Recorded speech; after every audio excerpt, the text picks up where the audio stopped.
தன்னை படைத்தவரையே எதிர்த்து நின்ற பிரம்மதேவருக்கும் தன்னை யார் படைத்தார் என்ற சிந்தனையில் இருந்த மகாவிஷ்ணுவிற்கும் ஞானத்தை புகட்டும் விதமாக இருவருக்கும் இடையில் ஜோதிலிங்கம் தோன்றியது. அந்த ஜோதிலிங்கத்தின் அடியை காண மகாவிஷ்ணு வராக வடிவத்துடனும் பிரம்மதேவர் அன்னப்பறவை வடிவத்துடனும் புறப்பட்டாங்க. வராக வடிவம் எடுத்த நம்ம மகாவிஷ்ணு அடிமுடி காணாத ஜோதிலிங்கத்தின் அடியை கண்டுபிடித்து விடலாம்ங்கிற நம்பிக்கையில பூமியை துளையிட்டு பாதாள லோகம் வரை சென்று பார்த்தார். யுகங்கள் தான் பல கழிந்தன.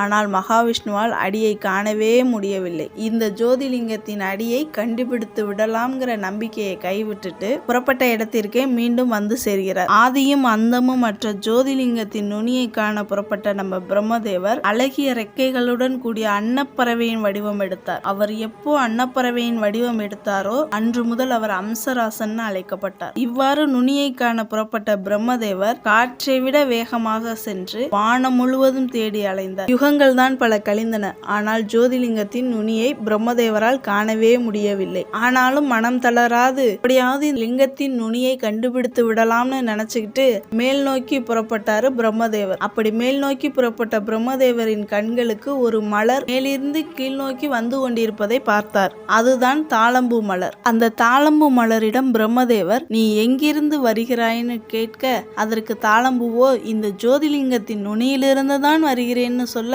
உடனே சந்தோஷமா நம்ம பிரம்மதேவர் இந்த ஜோதிலிங்கத்தின் நுனியிலிருந்து வருகிறாயா? அப்போ இந்த ஜோதிலிங்கத்தின் நுனி இருக்கும் இடத்தை நீ அறிவாய் அல்லவா? இந்த லிங்கத்தின் நுனியை காண இன்னும் எவ்வளவு தொலைவு நான் பயணம் செய்ய வேண்டும்னு கூறுன்னு சொல்ல அதற்கு தாளம்பூவோ நான் இந்த லிங்கத்தில் இருந்து கீழே வர தொடங்கி பல யுகங்களாக வந்து கொண்டுதான் இருக்கிறேன். ஆனால் இன்னும் அந்த லிங்கத்தின் நுனி இருக்கும் இடத்திற்கு அருகில் தான் இருப்பது போல் இருக்கிறது. நீங்கள் நுனியை அடைவது அவ்வளவு எளிதல்ல பிரம்மதேவரே அப்படின்னு தாளம்பூ கூற இதை கேட்டு நம்ம பிரம்மதேவர் மனசுக்குள்ளே நினைக்கிறாரு, நாமும் எவ்வளவு தேடியும் நுனியை காண முடியவில்லை. தாளம்பூ மலர் வேற நுனியை அடைவது முடியாத செயல்னு சொல்ல ஒருவேளை மகாவிஷ்ணு இந்த ஜோதிலிங்கத்தின் அடியை பார்த்துட்டு வந்து நாம மட்டும் பார்க்காம போனா நமக்கு பெரிய அவமானமா போயிடுமேன்னு யோசிச்ச பிரம்மர் நாம ஏன் இந்த மலரை கூட்டிக்கிட்டு போய் மகாவிஷ்ணுவிடம் நானும் இந்த ஜோதிலிங்கத்தின் நுனியை பார்த்துட்டேன்னு சொல்லலான்னு நினைக்கிறாரு. பிரம்மதேவர் தாளம்பூட்ட நீ எனக்கு ஒரு உதவி செய்யணும்னு சொல்ல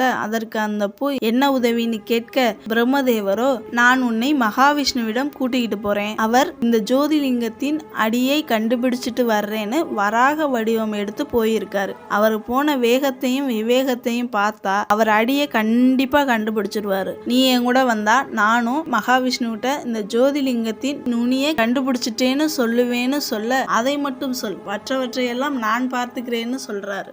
இதே மாதிரி சிவன் ஸ்டோரிஸ் உங்களுக்கு பிடிக்கும்னா நம்ம சேவன் கிரியேஷன் சேனலை சப்ஸ்கிரைப் பண்ணிட்டு உங்களுக்கு பிடிச்சவங்களுக்கு ஷேர் பண்ணிக்கங்க.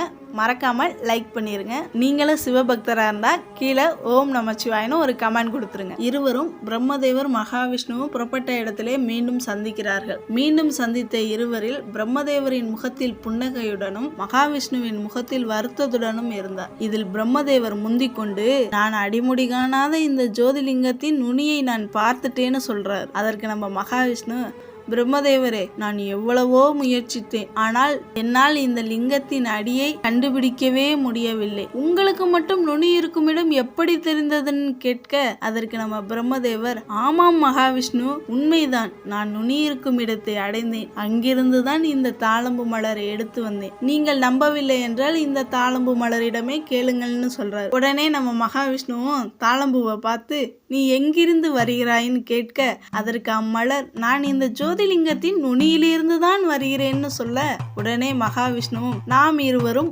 ஒருவருக்கொருவர் நான் தான் சிறந்தவர்னு போட்டுக்கொண்ட சண்டைய மறந்து இப்ப ஏன் இந்த ஜோதிலிங்கத்தை தேடி அலைகிறோம்னு தெரியலையே அப்படின்னு சொல்ல அதுக்கு பிரம்மதேவர் நான் தான் சிறந்தவர், நான் தான் இந்த ஜோதிலிங்கத்தின் நுனியை கண்டுபிடித்தேன்னு சொல்றாரு. மகாவிஷ்ணு இல்லை பிரம்மதேவரே, நாம் இருவரையும் மிஞ்சிய வேறொரு சக்தி இருக்குன்னு சொல்லிக்கிட்டு மாயையில் வல்லவரான மகாவிஷ்ணுவும் வித்தையில் வல்லவரான பிரம்மதேவரும் சேர்ந்து ஒன்னா தாங்குற கர்வத்தை விட்டுட்டு இந்த ஜோதிலிங்கத்தை வணங்க ஆரம்பிக்கிறாங்க. பேரொளி வடிவத்துடன் தோன்றிய இந்த ஜோதிலிங்கத்தை மகாவிஷ்ணுவும் பிரம்மதேவரும் இணைந்து ஒரு மனதா வணங்க ஆரம்பிக்கிறாங்க. இவங்க இருவரும் வணங்க ஆரம்பிச்சதுக்கு அப்புறம் இந்த ஜோதிலிங்கத்திலிருந்து ஓம்ங்கிற பிரணவ மந்திரம் வெளிப்பட்டுகிட்டு இருந்தது. அப்போது பிரம்மதேவரும் மகாவிஷ்ணுவும் ஒன்னா சேர்ந்து இரு கரம் கூப்பி ஓம்காரனே நாதனே, காண இயலாத அற்புத ஒளி வீசும் நாதனே, எங்கள் ஐயத்தை நீக்கி ஒருவர் மீது ஒருவர் செலுத்தும் ஆதிக்கத்தை போக்கி இந்த அண்ட சராசரம் முழுவதும் பரவி இருக்கும் லிங்கநாதரே,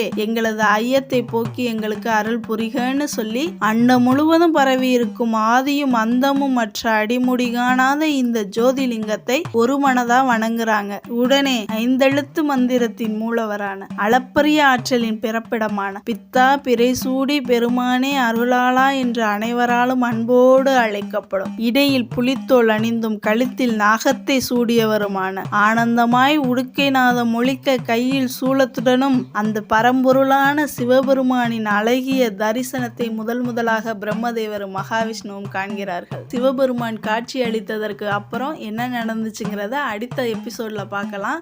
இதே மாதிரி சிவன் ஸ்டோரிஸ் உங்களுக்கு பிடிக்கும்னா நம்ம சேன் கிரியேஷன் சேனலை சப்ஸ்கிரைப் பண்ணிட்டு உங்களுக்கு பிடிச்சவங்களுக்கு ஷேர் பண்ணிக்கங்க. மறக்காமல் லைக் பண்ணிருங்க. நீங்களும் சிவபக்தராக இருந்தால் கீழே ஓம் நமச்சிவாயன்னு ஒரு கமெண்ட் கொடுத்துருங்க.